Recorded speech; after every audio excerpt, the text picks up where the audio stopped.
Ejo twababwiye ibyavuye mu matora y'abakandida perezida. Tubabwira ko uwatsinze ari nyakubahwa perezida wa Repubulika ku majwi 99 n'ibice 15. Gusa no munsi hiriwe hacicikana ibyavuye mu matora y'abakandida DEPITE ku buryo butaziguye. Si ibyo gusa, kubera ko na Bwiza na Knowless ngo ntago bari gucana nuwaka.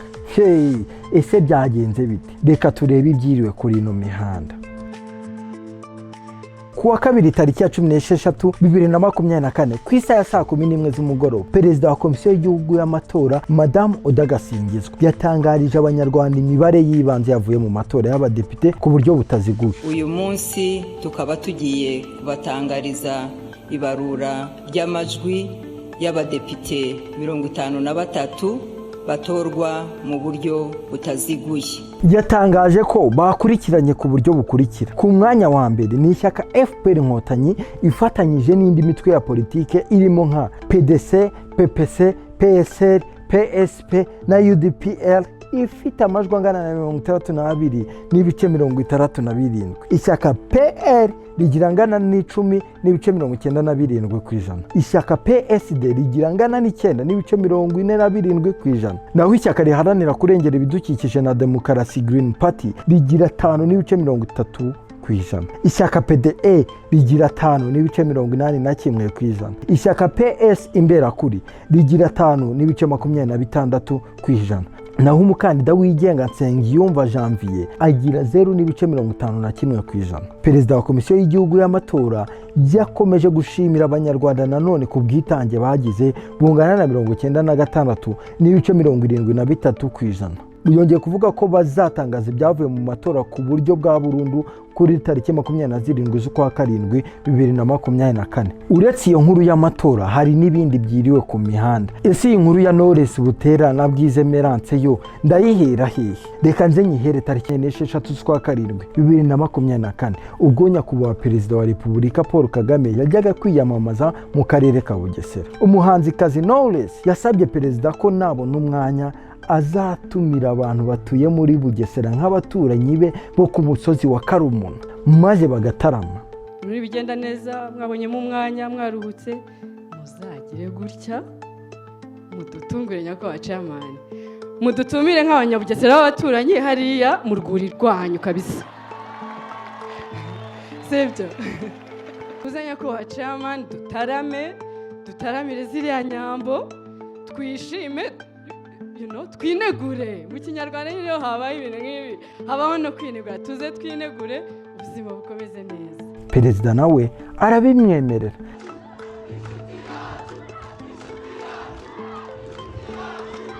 Bakoze cyane ko nzashaka umwanya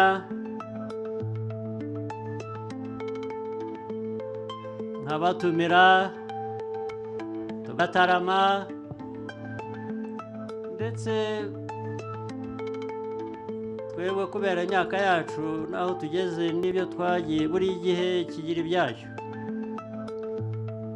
Akantu twatangiye kukabona kera mbere y'abo bana.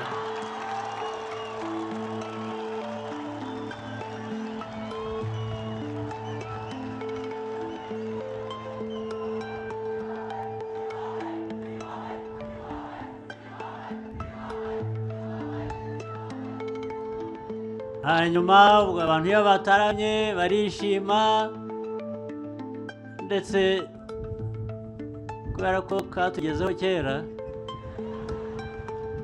twe dushobora no kugaba.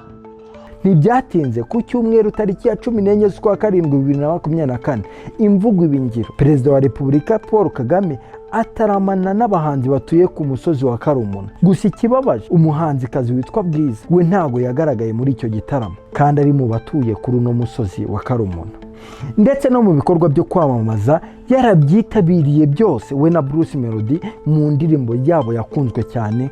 Iyi nkuru yababaje benshi, bavuga ko Knowless atari umuntu mwiza, ko atigeze aha ubutumire mugenzi we Bwiza, kandi mu gihe cyo kwamamaza Bwiza yarahitanze cyane ahubwo akabwira umuryango we ndetse n'abahanzi baba mu itsinda rya Kina Music. Bivugwa ko nubwo Bwiza ari umuhanzi utuye mu Karumuna, impamvu Knowless atamutumiye ari uko atari mu itsinda rya Kina Music, ari naryo tsinda Knowless abarizwamo, kandi iryo tsinda akaba ari n'iry'umugabo we Ishimwe Kerema. Abahanzi bataramanye na Prezida harimo Platini, Neringabo, Tom Close, King James, Knowless ndetse n'umuryango we, dore ko harimo na mukuru wa Kerema. Bamwe bavuze batari ko se noneho yowe ko acuruza inkweto aje mu bahanzi ati abataramye bose kuri uwo munsi nyakubahwa Perezida Kagame yanabagabiye inka nk'uko yari yabivuze asubiza Knowless ati abataramye baranagabirana.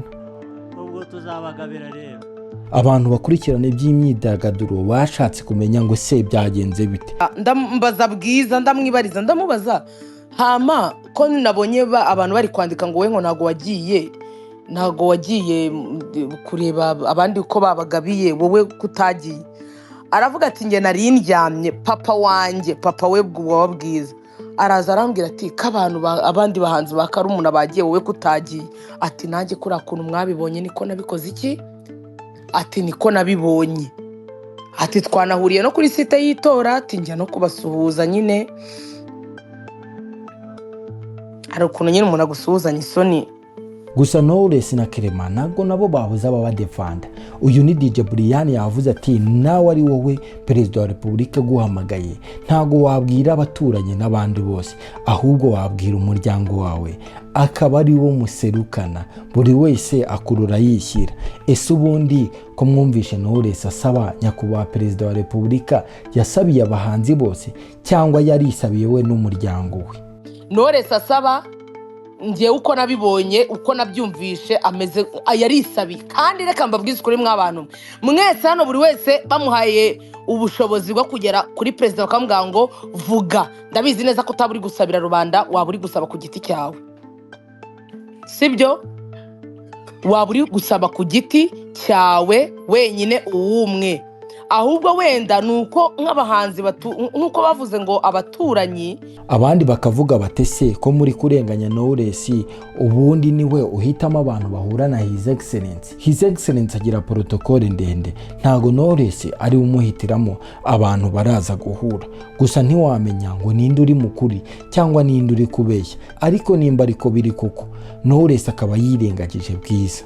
Knowless ntiyagaragaje urukundo kuri Bwiza, habayemo kwikunda cyane no kutareba imbaraga Bwiza yashyize mu kwamamaza umukandida wacu. Gusa Bwiza turamukomeje cyane, Knowless nawe niyiyunge na Bwiza ubundi bakomeze bahahirane banagabirane. Ngibyo byiriwe ku mihanda ino munsi, tutibagiweho ibi ngibi ari byo byiriwe ku mihanda ejo.